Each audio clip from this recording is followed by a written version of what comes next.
Hi guys, welcome to another segment of Let's Talk with Mike. Well, this week, as I told you, I wanted to talk about invention and creation, since I did a lot of them and I didn't succeed in most of them, so maybe my experience is going to help you to be successful. So, without overdue, I did start when I was about 17, 18 years old. I started doing a lot of things, but more seriously, I did my first invention that you can say that I have some pattern on it. Was a chess game that can be played like you can see here. Sorry, here. A chess game that you can be played by 2, 3 or 4 people at the same time. So that's the thing. That's multi-check. Here we go. Yeah, kind of nice game. You have to remember it was in the late 80s, so they didn't have a copy machine like we have today. So a color copy would cost me $5 to $6 each. So imagine, the first one I did by a graphist who did it. It cost me $2,500, so $2,500 in the late 80s. That was some kind of money. Eh? So afterwards, I did some business with some agency, but nothing came out of it. You know, the thing is, when I started, it's a board game. I did a lot of board game. And the computer was just starting to be popular. It wasn't a good timing. So my best advice for you who want to do some new invention or creation, it's do your research beforehand. Do some market research. Even if it's basic, you have to do something. You have to do some research, even some basic, like I said. And you have to invest. It's better to invest a few couple of $100 to do a market research than to waste, like I did, over $25,000 over a long period. But anyway, if I would have done it right, it wouldn't have happened.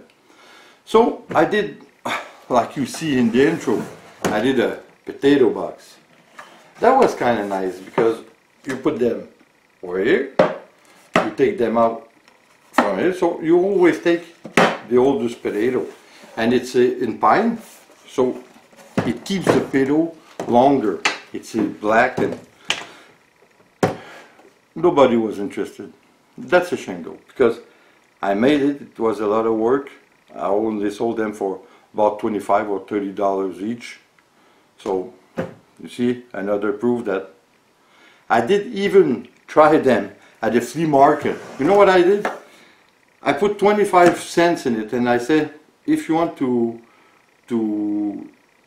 help us getting there and getting a new item on the market, please give at least 25 cents. When what happened? Nobody put 25 cents in. The worst thing, they took it.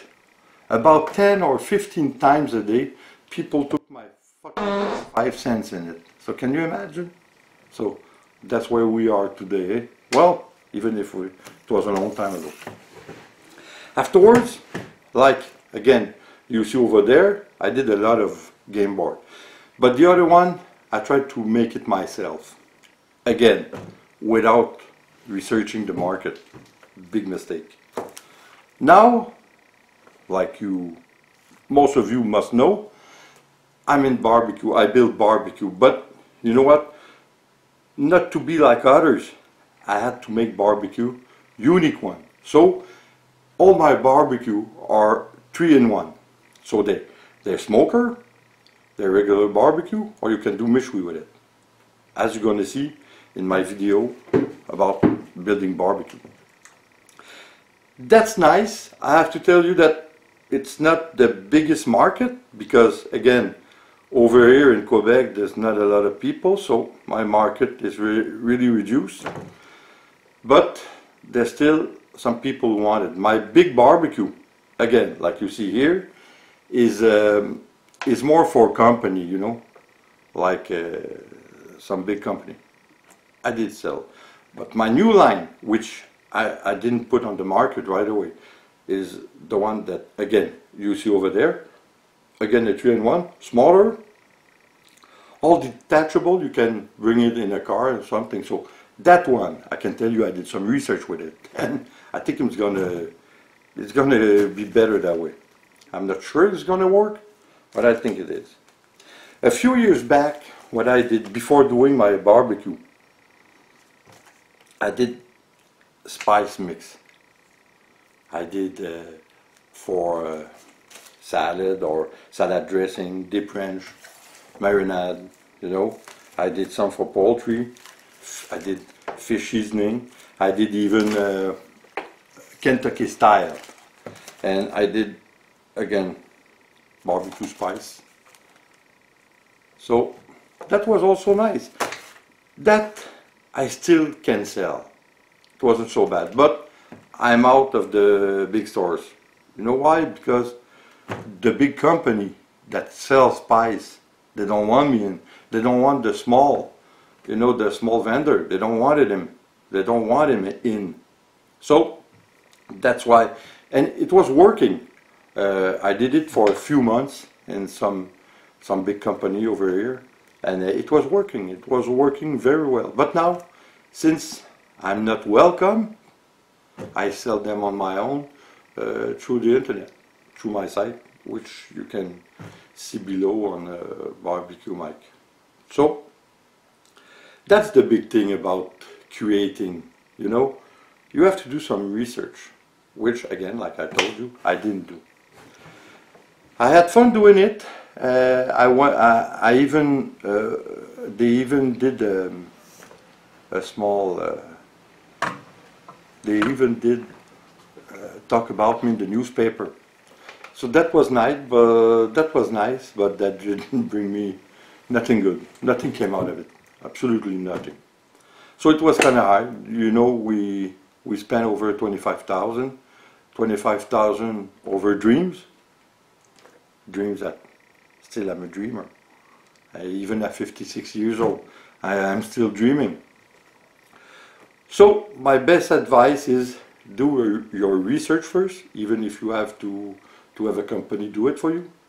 You have to do it while you have a chance, but you know what they say, eh? Inventors, there's about only 1% that get through the market. Even then, nothing's for sure for a long time.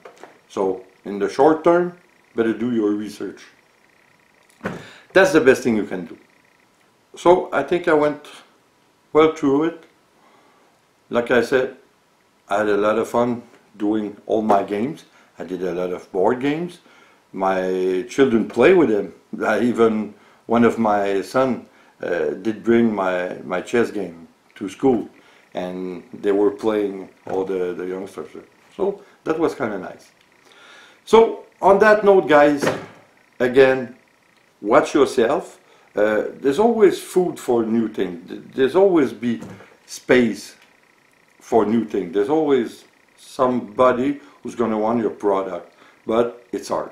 It's very hard. You have to do, at least, like I said, basic market research, just to be sure that you won't be sure of anything, even if you do so. But it's going to give you some kind of an edge.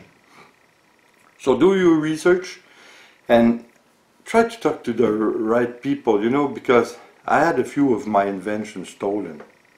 I won't get into that because I don't want to have repercussion if I name the company. Yeah, well, I'm tempted, but I won't. So, like I said, keep it. So guys, I'll see you probably next week on another Let's Talk with Mike. See you guys. Take care.